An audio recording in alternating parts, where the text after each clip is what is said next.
Welcome to this podcast on digital responsibility. There's a vibrant community across the world at the moment driving forward corporate digital responsibility, which includes a range of aspects from digital ethics, digital for the environment, sustainability, digital well-being, inclusion, accessibility, and more. My name is Rob Price, one of the founders of Corporate Digital Responsibility back in 2017. If you'd like to know more, have a look at the website corporatedigitalresponsibility.net. Welcome to episode 10 of season 2 of the Digital Responsibility podcast, and tonight I'm delighted to be joined by Chris McLean, who's going to talk to us around his excellent digital ethics report. But Chris, would you like to introduce yourself and in terms of both who you are, where you are, and what you do? Happy to, Rob. Thank you. So my name is Chris McLean. I am based in the San Francisco area and Oakland, California, and I am the global lead for digital ethics at Avanade. And for those of the listeners that don't know Avanade, we are about a 40,000 person global consulting firm in the tech area. We are a joint venture between Microsoft and Accenture. So we do a whole lot of work around basically any kind of technology you can imagine. And Chris, tell me a bit more about the digital ethics report. I mean, firstly, it was brilliant to see a digital ethics report rather than data or AI ethics, which people often kind of talk about more often. But why? How did you get into it? Sure, and we can talk about the nomenclature of digital ethics a bit later. But the report itself came out of a survey that we did at the end of last year. Really to understand our audience. We work a lot with executives in really all regions of the world, all industries. And I myself have a deep background in ethics and compliance and risk. And I have a really good idea of how these different disciplines kind of come together in an IT or a digital environment. But this was a way to get kind of an updated view of the landscape. What are companies working on? How do they view digital ethics? Are they really doing anything practically to set up a digital ethics program? If so, what motivated them to do it, and what kind of results are they seeing? So really kind of a lay of the land when it comes to the digital ethics environment. And it's interesting that you kind of say that your background was ethics and compliance. And if I think about some of the conversations I've had in the past, it's often been around modern slavery or bribery in the supply chain and things like that, which I think is related but different to some of the things that we're now beginning to think about. I think my question is, does everyone understand what you mean by digital ethics when you've engaged with them in that survey? Not necessarily. I think most people will have some recognition of the terminology and some idea of what some of the issues are. So most of the time when I talk about digital ethics with clients or prospects or even colleagues, they immediately go to one of two places, either privacy and data ethics, because that gets a lot of attention. And then more recently, responsible AI, sort of how do we build AI systems that are responsible to people and environment and society and so forth. So they have ideas about some of these issues, but when we talk about digital ethics, we are generally talking about all of the different ways that digital technologies can impact individuals and society and the environment. And the idea of digital ethics is imparting values into the design and development and implementation of these systems to make sure those impacts are ethically positive rather than ethically harmful. And I think that's a brilliant link, of course, to corporate digital responsibility in the sense that there is that tight link between the impacts on society and the environment. Do you find, and especially in terms of the report, what was that came through that I think surprised you in a sense? What were the findings that kind of made you think twice? I think that connection that you mentioned to this idea of digital responsibility, we saw that to come out in the report as well. And even internally at Avanade, we've spent a lot of time connecting our own responsible business strategy with our digital ethics initiatives and programs. And what we saw in the report, when we asked respondents, kind of what are the motivations behind your approach to digital ethics, and then how do you approach digital ethics with that motivation, we found some really interesting correlations. So for example, training was probably the most common way that the company would approach digital ethics. That is, training employees to make better ethical decisions. And we found that companies that said that they were highly regulated, so regulated when it comes to data, when it comes to customer interactions, when it comes to internal processes, those companies were far more likely to do ethical training. Also, if they have a robust risk management program, they're much more likely to do digital ethics training. We also asked the question, does the term, does this phrase ring a bell for your organization? We handle digital ethics comprehensively across the organization.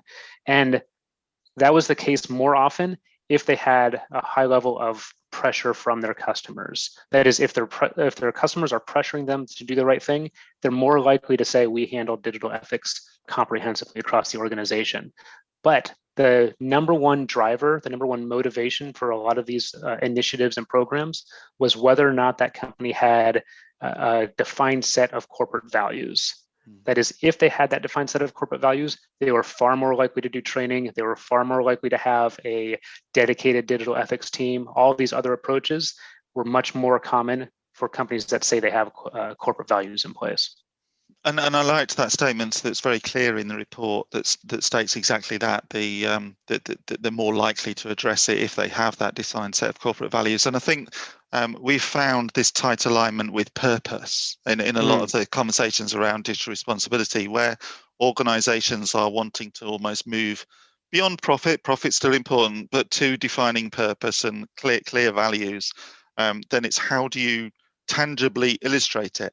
Now, I am reminded by a survey that was done in the UK in about 2014 by the Management Consultancies Association, kind of the MCA, and they had a year of digital. And they asked British businesses, exec boards of British businesses, how important is digital to you? And 95% said very important. How geared up are you to do the things that you need to do? And 93% said, yeah, we've got it sorted. And then they said, what is digital? And I think one guy said it all by anything you do with your fingers. So there's this disconnect between actually the message that you want to portray to the world, i.e., yeah, we've got it sorted, don't worry, we're in control, because of course the last thing that you would want to do is say, oh God, we haven't got a clue, and the skill set we've got is just not relevant anymore. And I think there must be some of that with digital ethics as well. Absolutely. Who's going to want to say, oh yeah, no, we haven't got anything in place? The training example that you talked about, I mean, for me, there's a difference between, I don't know, GDPR, data, appropriate use of data training in business, which I've certainly kind of done in businesses that I've been in, versus understanding algorithms being used kind of as part of kind of AI and the impact that can have. How do you feel in terms of your survey?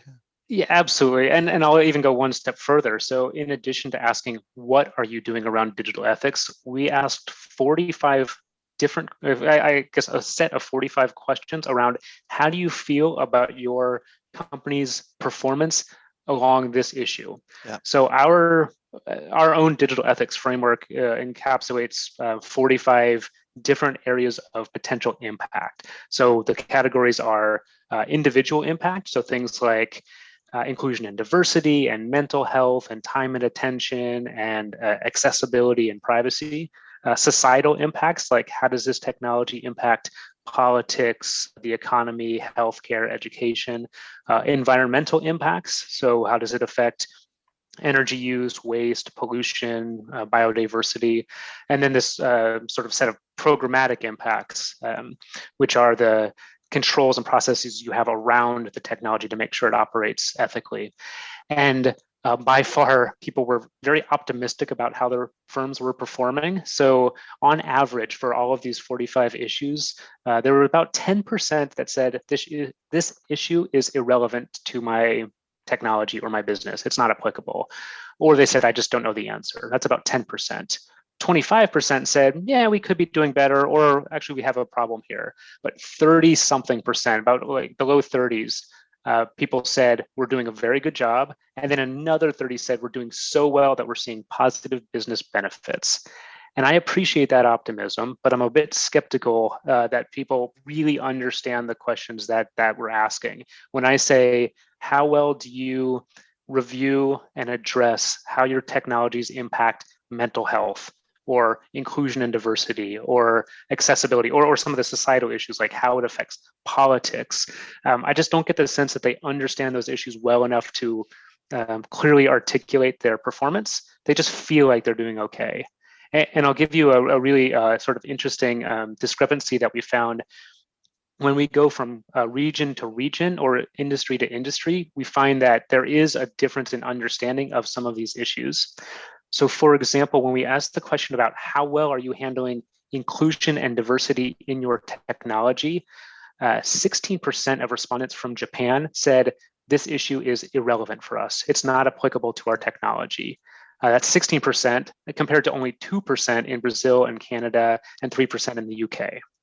And then one more real quick that I found interesting was that when we asked about the impact of your technology on the political process, which we've seen is an important issue to address in the last few years, 29% of respondents in the UK and 25% in the US said this issue is not applicable to us, compared to only 8% of respondents in Germany. So really kind of different perspectives and really understanding of these issues from one region to the next. And I think my first comment is it's incredible actually how, in the way you define the various aspects of your own framework, how that correlates to kind of the various aspects within CDR as well. So firstly, and I remember standing in Paris in 2016 saying this is something that we need to look at, and indeed kind of people in the audience said, stop confusing technology and politics, but they are intrinsically linked, as has been proved in the years ever since. Absolutely. I'm really interested in this point around who's responsible for digital ethics across organizations.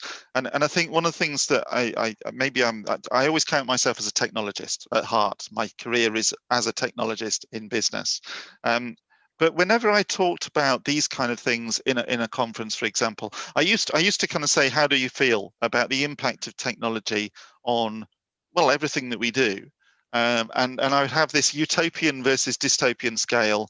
And I was always amazed how technologists go to the utopian end, because we all kind of think technology can do amazing things, but getting people to think about what's the impact, as you just said, of those technologies isn't such a comfortable conversation in different kind of markets, different geographies. 34% of your survey responders said it was the responsibility of IT, but in my world, they're all going to say it's fine. That's right. So what's your feeling about that?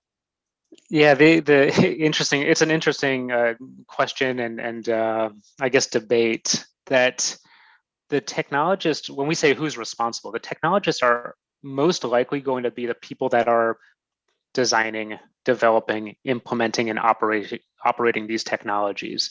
So there's a degree of responsibility that I think we have to attribute to them. Now, if you look at other disciplines like compliance or privacy or security, those types of things roll up to the CEO or the executive committee or the board of directors as far as who's accountable for making sure that there is an aspect in place. I mean, if you go back to Sarbanes-Oxley and financial controls, the CEO and CFO have to sign off, yes, we have a program in place to make sure our finances are in order. But they're not responsible for implementing those controls. They merely have to oversee that something is being done. And in the same way, I think digital ethics, that tone at the top is crucial. You have to have a company culture that has a set of values and actively pushes those values out into your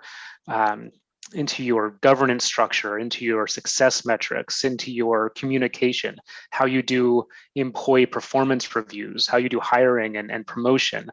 All of that is part of the culture, but the responsibility for implementing a control like an ethical review, asking the right questions, making sure before you implement a technology that it's accessible, that it has capabilities for supporting inclusion and diversity, that responsibility has to fall on the people that are designing and developing and implementing these technologies. Whereas the oversight, these people that Rob, as you mentioned, maybe have that external view and they think about things like societal impact and responsibility. They can be involved in the process and they should have some oversight. But the responsibility of implementing those capabilities, I think most of the time is going to fall on the shoulders of the technologists. And I guess the challenge to that, or the counter, based on maybe some of the previous conversations I've had in the podcast, I remember talking to Robbie Stamp, for example, who was very much kind of bringing the historian kind of perspective, or the humanitarian kind of, or the humanity representative. So sure. what is the impact on people from these technologies, and who's representing that kind of perspective on a board? Yeah, I mean, it's a great question. And I don't think most people have settled on that, right? So if we look at going back to the survey respondents, we asked how often are executive committees involved in these kind of situations or conversations. And not too surprisingly, healthcare organizations are twice as likely to have ethical decisions roll up to some kind of an executive committee. And it's not surprising because healthcare organizations have generally dealt with very complicated ethical concerns, more so in the last year and a half. So it's not a huge number. I believe it was 16% of healthcare organizations had digital ethics rolling up into a conversation at the executive committee level.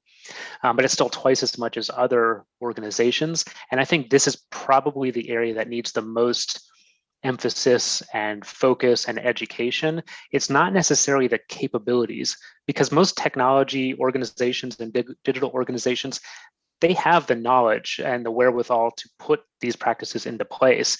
It's more of a matter of, do they have the right incentives and success metrics? And those come from executive committees, right? They come from the CEO on down. Again, it's going back to creating that culture where people are asking questions. And whether that's HR asking questions about how do these employee management technologies impact our employees' mental health and well-being and work-life balance, that will be part of the conversation. But from a customer perspective, there should be two-way communication and a feedback loop. And that could probably come from the customer success organization, people that understand customer relationships, they know who their customers are, and they can ask questions like, how do these technologies impact financial health, physical health and safety, mental health, and so forth. So it is that tone at the top that creates the culture, but the questions that you're talking about, these more humanitarian type of questions, they're going to come from different places in the organization, depending on region and industry and corporate culture. One of the things that I've certainly heard mentioned by analysts like Gartner and others has been the rise of the Digital Ethics Advisory Board, Advisory Panel. I've seen the first CDR Council in Germany. I've even heard of a Guardian Council that Yoti have put in place in the UK. So that's an independent, or broadly often independent, set of different perspectives. So whether it be technologists, whether it be compliance, regulation, ethics, etc. I guess my interest in that has always been where all those people are coming from. But did you explore any of that, and especially the independence piece in the survey? So were organisations suggesting that they were needing to look to a different governance model, maybe in some of those grey areas of conversation that will arise, we know? Yeah, part of our digital ethics framework and our control framework and maturity model incorporate several different aspects of oversight. So you have operational oversight that looks at the day-to-day operations of the system. You have strategic oversight that says, over time, how does the system affect our business and the people around it? But we also included external oversight as part of the framework. And so far, it does not look like a high priority right now. And if you think back to other aspects of compliance and risk management and corporate ethics, it's the same thing. I mean, we do see in some cases that a company has enough wherewithal and a set of values to say we would like external reviews. Sometimes that external independent oversight comes whether they like it or not. I mean, you have industry watchdogs and you have the press and so forth. I guess the one example in tech that I can think of off the top of my head is Facebook set up its review council to look at its policies, and I guess that effort is something that we should all watch and see where it goes. I think the results so far have not been very impressive, but the fact that a very large tech company is putting that kind of an independent review process in place is a model that we can all discuss and learn from, and perhaps replicate bits and pieces of it. So yes, it's part of the conversation. I think eventually a lot of companies that have a big ethical impact from their technology should look at independent oversight. Again, whether that comes from regulators and watchdogs or whether they actually put something in place, I think being proactive is probably the better way to go. And I'm interested, I think it's an embryonic space, as we've talked about. I mean, there is some degree of uncertainty in terms of directions. I think, as you rightly say, in terms of health, the pandemic has kind of very much focused kind of people's attention in terms of how do you assure kind of right decisions when those kind of challenges are made. I'm therefore imagining that over the next 2 years, for example, kind of things will evolve and opinions will change. And are you planning to do the survey again? Yeah, I'd like to. I don't have a specific launch date, but I imagine at the beginning of next calendar year, we will implement it again just to see what kind of changes have happened in the industry. And let's imagine that in 2023 you do run it again. What do you think might have changed by that time? It's funny. I think a lot of the results probably won't change very much. Some of the feelings about how well a company is doing, just as an example, might actually go up because companies are actually improving. But some of those feelings will also very likely go down as people get a little bit more aware of how their technology impacts humanity, whether that's individuals or society or the environment. So as we get better at educating executives and talking to our clients in the industry, people start to realize, oh, wait a minute, actually some of our technology, those issues that I mentioned earlier where people said, oh, these are not applicable issues or not relevant issues. I think some of that mindset will hopefully start to change. But again, that will cause some feelings to be better and some feelings to be quite a bit worse. What I'm hoping to see is a little bit of a reduction in the discrepancies or the differences from one industry to the next or one region to the next as people learn more about some of these issues, and hopefully a little bit more adoption of digital ethics practices, whether that's training, whether that's governance structure, having individuals assigned responsibilities, or even a team assign responsibilities for digital ethics. The most common approach, as I mentioned, is training, but that's actually implemented at fewer than 50% of the respondents' firms. Hopefully, we'll see some of that adoption tick up over the next 2 years. Chris, that's great. So I'm conscious that to finish with, we started the conversation by saying we'd perhaps come back to the definition of digital ethics, and indeed we've talked on and expanded throughout the conversation a little on that.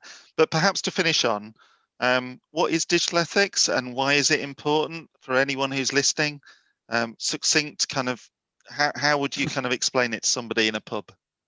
Sure. So digital ethics is the systematic application of values into the design, development, implementation, and operation of digital technologies.